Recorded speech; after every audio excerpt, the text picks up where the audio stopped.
Hi പ്യാരെ വെച്ചു അനുസാറാണ്. എല്ലാ മക്കളും പരീക്ഷയ്ക്ക് വേണ്ടി തയ്യാറായിക്കൊണ്ടിരിക്കുകയാണ്. ഇനി കുറഞ്ഞ മണിക്കൂറുകൾ മാത്രമേ നമുക്ക് പരീക്ഷയ്ക്കുള്ളൂ. നാളെ രാവിലെ നമ്മൾ പരീക്ഷ സെറ്റ് ആക്കാൻ വേണ്ടിയിട്ട് പോകും. അപ്പൊ എല്ലാ മക്കളും അടിപൊളിയായിട്ട് എന്ത് ചെയ്യുക, പഠിച്ചുകൊണ്ടിരിക്കുന്നുണ്ട്. നമ്മുടെ ലൈവുകളും നമ്മുടെ കോണ്ടന്റ് വീഡിയോസിലും ഒക്കെ എല്ലാ മക്കളും പങ്കെടുക്കുക. അപ്പൊ ഇന്ന് കൃത്യം 7:30 നമ്മുടെ മെഗാ മാരത്തോൺ ഉണ്ട്. അതിൽ എല്ലാ മക്കളും എന്ത് ചെയ്യണം, പങ്കെടുക്കണം. നമുക്ക് അടിപൊളിയായിട്ട് നമുക്ക് എന്ത് ചെയ്യാം, നമുക്ക് ഒരു വീഡിയോയിൽ നിങ്ങൾക്ക് ഏറ്റവും വേണ്ടപ്പെട്ട ഒരു കാര്യമാണ് സാർ ഡിസ്കസ് ചെയ്യുന്നത്. അപ്പൊ എല്ലാ മക്കളും പറയാറുണ്ട്, സാർ ലെറ്റർ എഴുതാൻ ബുദ്ധിമുട്ടാണ്, അതേപോലെ ഡയറി എഴുതാൻ പ്രയാസമാണ്, ക്വസ്റ്റ്യൻ വായിക്കുന്നത് ഐഡന്റിഫൈ ചെയ്യാൻ പ്രയാസമാണ്. ഇതിനൊക്കെ ഉള്ള ഒരു സൊല്യൂഷനുമായിട്ടാണ് അനസാർ വീഡിയോയിലൂടെ വന്നിട്ടുള്ളത്.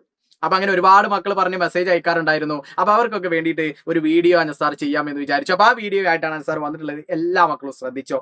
നമുക്ക് ഒരു ലെറ്റർ എഴുതാൻ വേണ്ടിയിട്ട് നാളത്തെ പരീക്ഷയിൽ ചോദിക്കുകയാണ്. അപ്പൊ ഈ ലെറ്റർ എഴുതാൻ വേണ്ടിയിട്ട് നമുക്ക് അറിയില്ല. അതായത് ലെറ്റർ നമുക്ക് ചോദ്യം തന്നു, ഇതൊന്നും അറിയില്ല. അപ്പൊ ഇത് എങ്ങനെ അപ്ലൈ ചെയ്യണം, എങ്ങനെ ഒരു ലെറ്റർ ആക്കണം എന്നുള്ളത് നമുക്കൊരു ഐഡിയ കിട്ടുന്നില്ല. അപ്പൊ അത് എങ്ങനെ സിമ്പിൾ ആയിട്ട് നമുക്ക് എഴുതാം എന്നുള്ളതാണ് അൻസാർ ഈ വീഡിയോയിലൂടെ പറയുന്നത്. എന്റെ മക്കൾ ശ്രദ്ധിച്ചു നോക്കൂ. ഒരു ലെറ്റർ നമ്മൾ തയ്യാറാക്കുമ്പോൾ എന്റെ മക്കൾ ശ്രദ്ധിക്കേണ്ടത്, മനോഹരമായിട്ടുള്ള ഒരു കള്ളി വരക്കണം. അപ്പൊ ഈ കള്ളി വരക്കണം എന്നുണ്ടെങ്കിൽ അൻസാറിന്റെ മക്കളുടെ കയ്യിലൊക്കെ ഒരു സ്കെയിലും പെൻസിലും വേണം. അപ്പൊ സാറേ പെന്ന് വേണ്ടേ? പെന്നില്ലാതെ നമ്മൾ ഒരിക്കലും പരീക്ഷയ്ക്ക് പോകാൻ പാടില്ല. ഓക്കെ, അപ്പം സ്കെയിലും പെൻസിലും നമ്മൾ എന്ത് ചെയ്യണം, കൊണ്ടുപോകണം. എന്നിട്ട് എന്ത് ചെയ്യണം, ഇത്തരത്തിലുള്ള ലെറ്റർ ആണെങ്കിലും ഡയറി ആണെങ്കിലും ഒക്കെ എഴുതാൻ വേണ്ടിയിട്ട് എഴുതുമ്പോൾ നമ്മൾ എന്ത് ചെയ്യണം, മനോഹരമായിട്ട് ആ കള്ളി എന്ത് ചെയ്യുക, പെൻസിൽ ഉപയോഗിച്ച് നല്ല വൃത്തിയോട് കൂടി വരയ്ക്കുക മാത്രമല്ല എഴുതുന്നതൊക്കെ നല്ല വൃത്തിയോട് കൂടി ആവണം. അപ്പൊ ഇതേപോലെ നമ്മൾ ചെയ്തതിന് ശേഷം നമ്മൾ എന്ത് ചെയ്യുന്നു, ആദ്യം വലതു ഭാഗത്ത് പ്ലേസും ഡേറ്റും കൊടുക്കും. താരീഖ് ഓർമ്മക്കാം അല്ലെ, നമുക്ക് പറയാം. അപ്പൊ അത് നമ്മൾ എന്ത് ചെയ്യുന്നു, അത് നിങ്ങൾ മെൻഷൻ ചെയ്ത് ഇന്ന സ്ഥലം ഇന്ന ഡേറ്റ് ഒന്നും കൊടുക്കണ്ട, ഇതേപോലെ നിങ്ങൾ ജസ്റ്റ് എഴുതിയിട്ടാൽ മതി.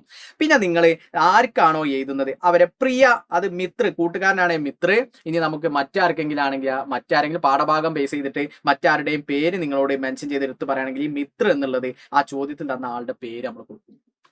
ക്ലിയർ ആണോ? പിന്നെ നമുക്ക് കോമൺ ആയിട്ട് നമുക്ക് ചോദിക്കാൻ പറ്റും, തും കൈസേഹോ, എന്തൊക്കെയുണ്ട് അല്ലേ, ഈ സുഖം തന്നെ അല്ലേ, മേം യഹാം ടീക്കുഹും, ഞാൻ ഇവിടെ സുഖമായിരിക്കുന്നു.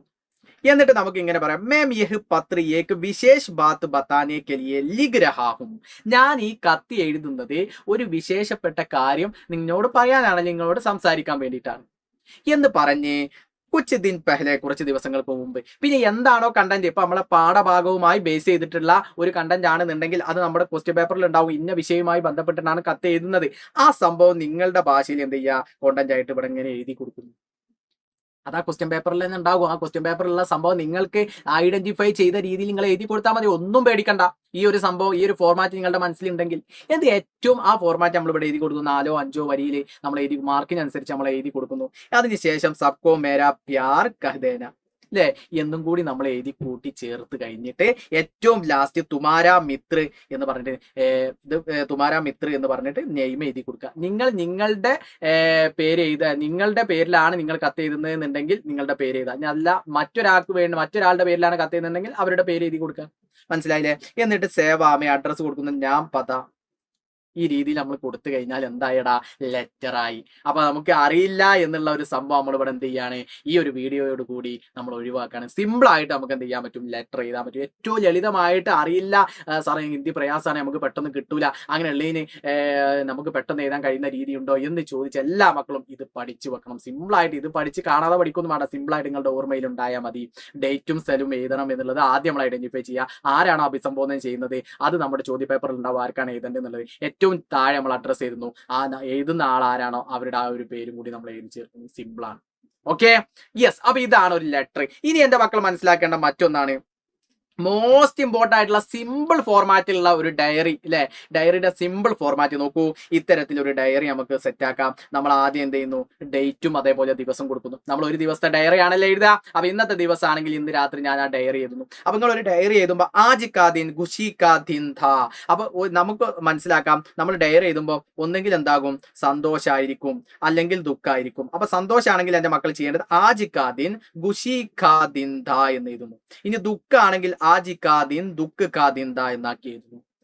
ഓക്കെ, അപ്പൊ ദുഃഖമാണെങ്കിൽ സന്തോഷാണ്ട് ഒഴിവാക്കിയാൽ മതി, സന്തോഷമാണെങ്കിൽ ദുഃഖാണ്ട് ഒഴിവാക്കിയാൽ മതി. ഇത് എന്റെ മക്കളെ ഓർത്ത് വെച്ചാൽ മതി. ഓക്കെ, ഇനി അല്ലെങ്കിൽ ആജ് കാ ദിൻ മേ കബി നഹി ഭൂൽ സക്ത, ഇന്നത്തെ ദിവസം എനിക്ക് ഒരിക്കലും മറക്കാൻ കഴിയില്ല, അങ്ങനെ എഴുതാം. പക്ഷെ ഇത് സന്തോഷമോ ദുഃഖമോ ആ രീതിയിൽ എഴുതി നിങ്ങൾക്ക് ഒന്നുകൂടി പെട്ടെന്ന് നിങ്ങളുടെ മൈൻഡിൽ സ്റ്റോർ ചെയ്യാൻ കഴിയും. എന്നിട്ട് എന്താണോ നമ്മളോട് എഴുതാൻ പറഞ്ഞിട്ടുള്ള ആ ഡയറിയുടെ വിഷയം എന്നുള്ളത് നമ്മൾ എന്ത് ചെയ്യുന്നു, ഇവിടെ എഴുതി കൊടുക്കുന്നു. ഓക്കെ. എന്നിട്ട് ഏറ്റവും ലാസ്റ്റ് ആജ് കാ ദിൻ മുझे കബി നഹി ഭൂൽ സക്താ, ഇന്നത്തെ ദിവസം എനിക്ക് ഒരിക്കലും മറക്കാൻ കഴിയില്ല എന്ന് നമ്മൾ അവസാനം കൂട്ടി എഴുതി ചേർത്ത് കൊടുക്കുന്നു. അപ്പൊ അതെന്താ, അത് സന്തോഷമാണെങ്കിലും ദുഃഖമാണെങ്കിലും ഒക്കെ നമ്മൾ എന്ത് ചെയ്യില്ല, ആ ദിവസം മറക്കൂല, ആ രീതിയിൽ. അപ്പൊ ഇതിന്റെ ഇടയിൽ എഴുതാനുള്ള കോണ്ടന്റ് നമ്മൾ ആ ക്വസ്റ്റ്യൻ പേപ്പറിൽ ഉണ്ടാവും, എന്താണ് സബ്ജക്ട്, എന്തുമായി ബന്ധപ്പെട്ടിട്ടാണ്, അത് നമ്മൾ എന്ത് ചെയ്യാം, ഒന്ന് ഇലാബറേറ്റ് ചെയ്തിട്ട് എഴുതിയാൽ മതി. ഡയറി നമുക്ക് സെറ്റായി. സിമ്പിൾ ആയിട്ട് ഏറ്റവും ഇതിനെക്കാട്ടിലും ലളിതമായിട്ട് ഒരു ഡയറി ചെയ്ത ഫോർമാറ്റ് നമുക്ക് ഇല്ല എന്ന് വേണമെങ്കിൽ പറയാം. ഇത്രയും ലളിതമായിട്ട് ഇങ്ങനെ എന്ത് ചെയ്യുക, ഈ ഒരു ഡയറി എഴുതുന്നത് നിങ്ങൾ പഠിക്കുക. പിന്നെ എന്റെ മക്കളൊക്കെ ചോദിക്കുന്ന മറ്റൊരു ചോദ്യമാണ്, സാറേ ഞങ്ങൾക്ക് ചോദ്യങ്ങൾ ഐഡന്റിഫൈ ചെയ്യാൻ കഴിയുന്നില്ല പെട്ടെന്ന്, അതിനെന്തെങ്കിലും ഒരു വഴിയുണ്ടോ എന്ന് എന്റെ എല്ലാ മക്കളും ഇങ്ങനെ ചോദിക്കുന്നതാണ്. അതിനുള്ളൊരു ഉത്തരമായിട്ടാണ് സാർ വന്നിട്ടുള്ളത്. ഈ ക്വസ്റ്റ്യൻ വേർഡ്സ് അറിഞ്ഞാൽ നിങ്ങൾക്ക് ചോദ്യങ്ങൾ ഐഡന്റിഫൈ ചെയ്യാൻ വേണ്ടിയിട്ട് സാധിക്കും. അപ്പൊ എന്താണ് ആ ചോദ്യം? ക്യാ എന്ന് പറഞ്ഞാൽ എന്റെ മക്കളൊക്കെ ശ്രദ്ധിച്ചോ, ക്യാ എന്ന് പറഞ്ഞാൽ എന്ത് എന്നാണ്. കബ് എന്ന് പറഞ്ഞു കഴിഞ്ഞാൽ എപ്പോൾ എന്നാണ്. ക്യോം എന്ന് പറഞ്ഞു കഴിഞ്ഞാൽ എന്തുകൊണ്ട് എന്നാണ്. കേസ് എന്ന് പറഞ്ഞു കഴിഞ്ഞാൽ എങ്ങനെ എന്നാണ്. കഹാം എന്ന് പറഞ്ഞു കഴിഞ്ഞാൽ എവിടെ എന്നാണ്. കോൻ എന്ന് പറഞ്ഞു കഴിഞ്ഞാൽ ആര് എന്നാണ്. കോൻ എന്ന് പറഞ്ഞു കഴിഞ്ഞാൽ ആരെല്ലാം. അപ്പൊ നമ്മൾ ചോദ്യം ഐഡന്റിഫൈ ചെയ്യണമെങ്കിൽ ക്യാ എന്ത് എന്നാണ് എന്നറിയണം. കബ് എന്ന് പറഞ്ഞു കഴിഞ്ഞാൽ എപ്പോൾ എന്നാണ് അറിയണം. ക്യോം എന്ന് പറഞ്ഞു കഴിഞ്ഞാൽ എന്തുകൊണ്ട് എന്നാണ് അറിയണം. കേസെ എന്ന് പറഞ്ഞു കഴിഞ്ഞാൽ എങ്ങനെ എന്നറിയണം. കഹാം എന്ന് പറഞ്ഞു കഴിഞ്ഞാൽ എവിടെ എന്നറിയണം. കോൻ എന്ന് പറഞ്ഞു കഴിഞ്ഞാൽ ആര് എന്നറിയണം. കോൻ എന്ന് പറഞ്ഞു കഴിഞ്ഞാൽ ആരെല്ലാം എന്നും അറിയണം. ഈ സംഭവങ്ങൾ ക്വസ്റ്റ്യൻ വേർഡ്സ് ആണ്. ഇതെന്റെ എല്ലാ മക്കളും അറിഞ്ഞിരിക്കണം. എന്നാലേ നമുക്ക് ചോദ്യം വായിക്കുമ്പോൾ വളരെ വളരെ എളുപ്പത്തിൽ നമുക്ക് ചോദ്യം ഐഡന്റിഫൈ ചെയ്യാൻ കഴിയുള്ളൂ. ചോദ്യം ഐഡന്റിഫൈ ചെയ്യാൻ കഴിഞ്ഞാൽ മാത്രമേ നമുക്ക് വേഗത്തിൽ ഉത്തരത്തിലേക്ക് എത്താൻ കഴിയുള്ളൂ. ഇതെന്റെ എല്ലാ മക്കളും സിമ്പിൾ ആൻഡ് ഹമ്പിൾ ആയിട്ട് അറിഞ്ഞിരിക്കണം. ഓക്കെ അല്ലേ? അപ്പൊ നിങ്ങൾ സിമ്പിൾ ആയിട്ട് ഡയറി, ലെറ്റർ, അതേപോലെ ക്വസ്റ്റ്യൻ വേർഡ്സ് ചോദ്യങ്ങളൊക്കെ എന്റെ മക്കൾ ഐഡന്റിഫൈ ചെയ്തു. നാളത്തെ പരീക്ഷയിൽ എന്ത് ചെയ്യുക, അടിപൊളിയായിട്ട് നിങ്ങൾ എന്ത് ചെയ്യണം, നേരിടണം. ഒരു പ്രയാസവും ഇല്ലാതെ നിങ്ങൾ സെറ്റ് ആയിട്ട് എഴുതണം എന്നുള്ളതാണ്. അപ്പൊ എല്ലാ മക്കളും എഴുതൂലേ? യെസ്. അപ്പൊ നിങ്ങളുടെ വിലയേറിയ അഭിപ്രായങ്ങളൊക്കെ കമന്റ് ചെയ്യുക, നിങ്ങൾ ലൈക്ക് ചെയ്യുക. അതേപോലെ ഈ വീഡിയോ ഏറ്റവും സിമ്പിൾ ആയിട്ട് വളരെ പ്രയാസപ്പെട്ട് നിൽക്കുന്ന നിങ്ങളുടെ കൂട്ടുകാരിലേക്കൊക്കെ നിങ്ങൾ എന്ത് ചെയ്യുക, ഷെയർ ചെയ്യുക, അടിപൊളിയാക്കുക. അപ്പൊ എല്ലാ മക്കളും അടിപൊളിയായിട്ട് പരീക്ഷ ചെയ്ത. Wish you all the very best guys. അഗല വീഡിയോ में फिर मिलेगा. Bye bye.